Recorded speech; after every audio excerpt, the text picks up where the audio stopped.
Hi, so today's video I want to show you the correct position of your hands, your wrist, your shoulders, and how do you sit in front of the keyboard, and what are the few things which you need to note when you play sheet music. This is the very basics.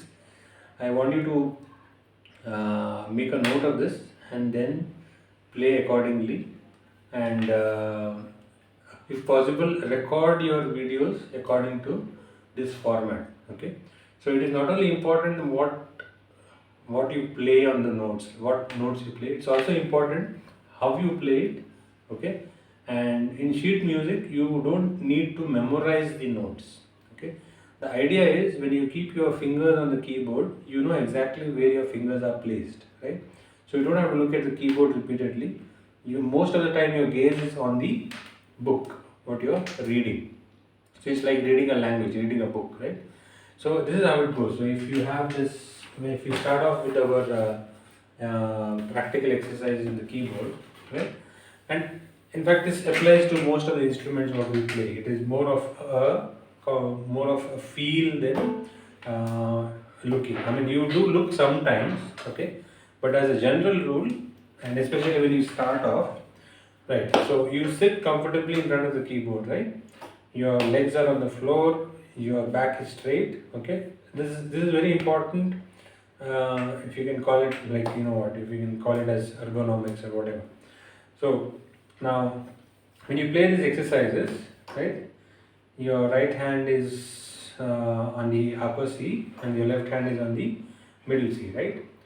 Now, when you start these exercises, like like I've told this before, I'll repeat it again. So, you started with your right hand, you play only your right hand. So, if you just stick to the first exercise, it will be 2, 3, 4, 1, 2, 3, 4, 1, 2, 3, 4, 1, 2, 3, 4. So, if you see, when I am playing the notes, my eyes are on the book and not looking at the keyboard. Why is that? Because I already know my fingers are placed on the notes, right? And I exactly know where my fingers are placed. My thumb is on the C, my second is on the D, my third is on the E, my fourth finger is on the F, and the fifth pinky is on the G note. Okay, so I don't have to look at the notes because by feel I know where my fingers are exactly placed. Okay, so now once I finish practicing my left hand, I start practicing my right hand. I do it the same thing with my left hand. So it will be again 1, 2, 3, 4, 1, 2, 3, 4, 1, 2, 3, 4, 1, 2, 3, 4. Right? So if you notice, whenever I play it with one hand, my other hand is on comfortably on the lap. Okay, right? And that switch happens when you do it with the other hand. And if you can see my leg, right, my foot taps to the tempo of the beat. 1, 2, 3, 4. You don't have to necessarily tap, but either you say it loud like how I was saying, or you can count in your mind. Okay, but the most important thing is the rhythm should be at a constant tempo. You don't have to play it fast, but it has to be at a constant tempo. Once you finish right and left, then you combine both.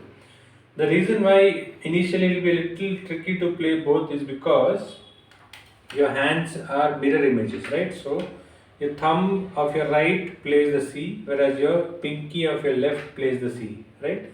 So you have to, your brain kind of needs a little adjustment to understand what's happening. So now when you play together, it will be 1, 2, 3, 4, 1, 2, 3, 4, 1, 2, 3, 4, 1, 2, 3, 4. Then you stop. Right?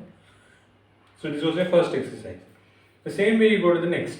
So 1, 2, 3, 4, 1, 2, 3, 4, 1, 2, 3, 4, 1, 2, 3, 4. The same way you play the left hand. 2, 3, 4,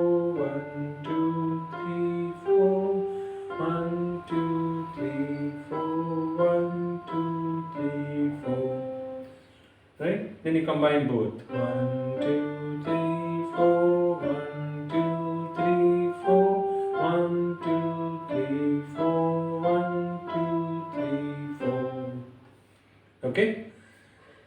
And the other important thing is, whenever you write this book in your note writing book, please do not write the names of the notes below the notes. The whole purpose is lost. The idea is you need to learn this language. You will learn this language as you keep practicing identifying these notes. Correct? So once, if you keep doing it without writing it down, you will understand it automatically from memory, right? And then you will gradually improve, and you will be able to read notes at a faster pace, right? So that is why please do not write the names of the notes below the notations. Okay, so I hope this video was useful. So just to recapitulate, what are the important things? One, when you keep your hands on the fingers on the keyboard, you will exactly know which finger is placed on which note. Okay, so even if I close my eyes, I know where is my C note, where is my D note, where is my E note. So you don't have to look at the keyboard. Second point, keep looking at the sheet music, right? Third point, important to keep your position of your fingers, wrist and shoulder, right? There is a tendency to shoulder to go up because you kind of, it's a reflex. So your shoulders should be comfortably down. Other point, whenever you play one note, there's a tendency for your fingers to fly off the other fingers. Please avoid doing that. All your fingers will be placed on the keyboard. Only the key to be played will be pressed. Okay. So these are a few points. I hope this video was useful. If you have any doubts or if you have any clarifications, please let me know. Okay, either in the comments or you can just message me directly. Okay. Good. Take care of yourself. Bye bye.